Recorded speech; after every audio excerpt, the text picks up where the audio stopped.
নমস্কার বন্ধুরা, আমি পায়েল। আমার চ্যানেলে তোমাদের অনেক অনেক স্বাগত জানিয়ে আজকের ভিডিওটা শুরু করছি। আজকে আমি তোমাদের সাথে শেয়ার করব রেস্টুরেন্টের স্টাইলের চিলি চিকেন রেসিপি। তো তোমরা ভিডিওটা দেখতে থাকো, অবশ্যই তোমাদের ভালো লাগবে। তো এখানে আমি কাঁচা লঙ্কা, আদা, রসুনটা একসাথে পেস্ট করে নেবো আর পেঁয়াজটা আলাদা পেস্ট করে নেবো। তো একটা বাটিতে আমি চিকেন নিয়ে নিয়েছি ম্যারিনেট করার জন্যে। এখানে দিয়ে দিলাম আদা, কাঁচা লঙ্কা, রসুন বাটা, পেঁয়াজ বাটা, লঙ্কা গুঁড়ো, হলুদ গুঁড়ো, কাশ্মীরি লঙ্কার গুঁড়ো, লবণ আর পাতিলেবুর রস দিয়ে এটাকে 1 ঘন্টা আমি ম্যারিনেট করে রেখে দেবো। তো চিলি চিকেন বেসিক্যালি বোনলেস চিকেনে হয়। এখানে হয়তো তোমরা একটা দুটো হাড় দেখতে পাবে, কারণ আমি যেহেতু হাড় খেতে ভালোবাসি তাই একটা দুটো হাড়ও রয়েছে। এবার এখানে একটা থালার মধ্যে ক্যাপসিকাম, পেঁয়াজ, কাঁচা লঙ্কা, রসুন, টমেটো আর আদাকে কুচি কুচি করে কেটে নিয়েছি।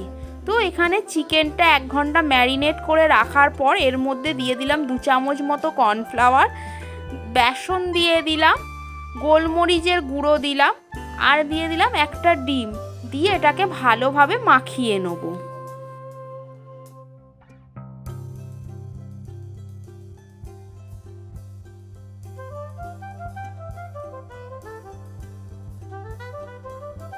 এবার একটা কড়ার মধ্যে বেশ খানিকটা পরিমাণ রিফাইন্ড অয়েল দিয়ে দিয়েছি। এবার এইগুলো চিকেনগুলোকে ভেজে নেবো। তো তোমরা চিলি চিকেন না করেও শুধু এরমভাবে চিকেন পকোড়া করেও খেতে পারো, ভালো লাগবে।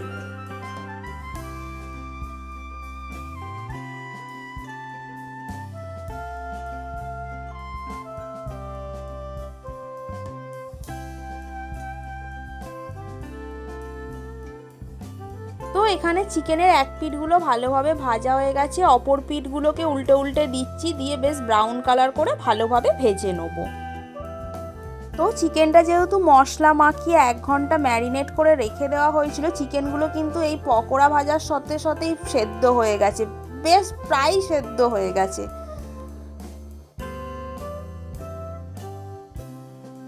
তো এখানে সব চিকেনগুলো আমার ভাজা হয়ে গেছে। এবার এগুলোকে একটা বাটির মধ্যে আমি তুলে নিচ্ছি।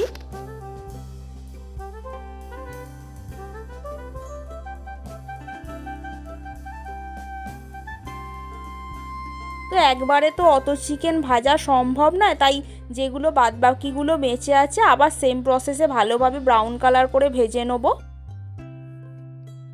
তো চিকেনের পকোড়াগুলো একদম রেডি হয়ে গেছে। এগুলো নর্মালও চিলি চিকেন না করে খেয়ে নেওয়া যাবে, দারুণ খেতে লাগে।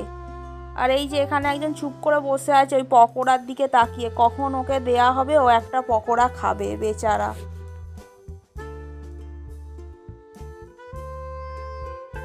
এবার ওই তেলের মধ্যেই দিয়ে দেবো কুচি করে রাখা রসুন, এবার দিয়ে দেবো আদা কুচি করে রাখা, তারপর দিয়ে দেবো ক্যাপসিকামটা ভালোভাবে একটু খানিকক্ষণ ভেজে নেব।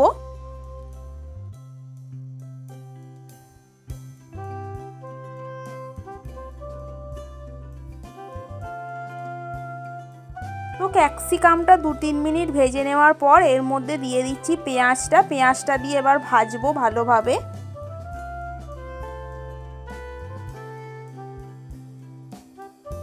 তো এগুলো ভাজার সময় একটু অল্প পরিমাণ লবণ দিয়ে দিলাম, দিয়ে এগুলোকে ভালোভাবে ভেজে নেব।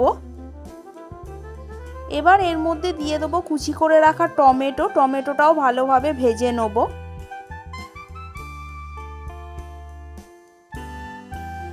তো এগুলো ভাজতে ভাজতেই এর মধ্যে দিয়ে দিলাম হলুদ গুঁড়ো আর লঙ্কা গুঁড়ো, দিয়ে একটু ভেজে নিচ্ছি।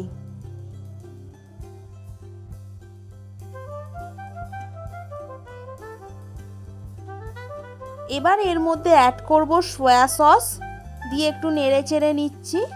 তারপর দিয়ে দিলাম এর মধ্যে টমেটো সস, দিয়ে ভালোভাবে নেড়ে চেড়ে নেব। আর এখানে অল্প পরিমাণ জল দিয়ে দিলাম, দিয়ে ভালোভাবে এটাকে নেড়ে চেড়ে নিচ্ছি। কালারের জন্য এখানে দিয়ে দিলাম কাশ্মীরি লঙ্কার গুঁড়ো, দিয়ে ভালোভাবে মিশিয়ে নেব।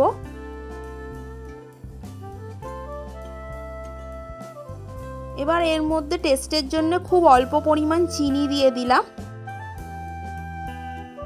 চিলি চিকেন যেহেতু ঘন হয় তাই জলের মধ্যে খানিকটা পরিমাণ কর্নফ্লাওয়ার দিয়ে দিলাম, দিয়ে ভালোভাবে গুলে এর মধ্যে ঢেলে দিচ্ছি, দিয়ে ভালোভাবে এটাকে মিশিয়ে নেব, এতে থিকনেসটা বেড়ে যায়।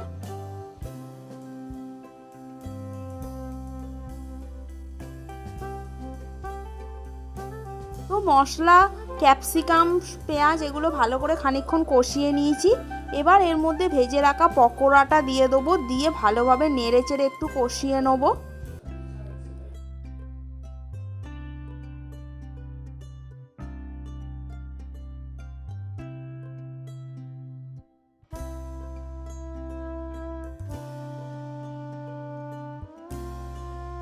তো এবার এর মধ্যে আমি দিয়ে দিলাম কাঁচা পাকা লঙ্কা, খেতে বেশ ঝাল টক মিষ্টি লাগবে।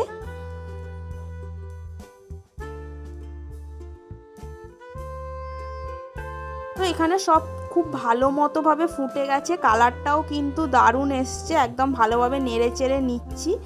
এবার এর মধ্যে দিয়ে দিলাম পাতি লেবুর রস। আমার কিন্তু চিলি চিকেন একদম কমপ্লিট হয়ে গেছে, দেখতেও যেমন ভালো লাগছে, গন্ধও তেমন খুব সুন্দর এসছে। এবার এটাকে আমি একটা জায়গার মধ্যে ঢেলে নিচ্ছি।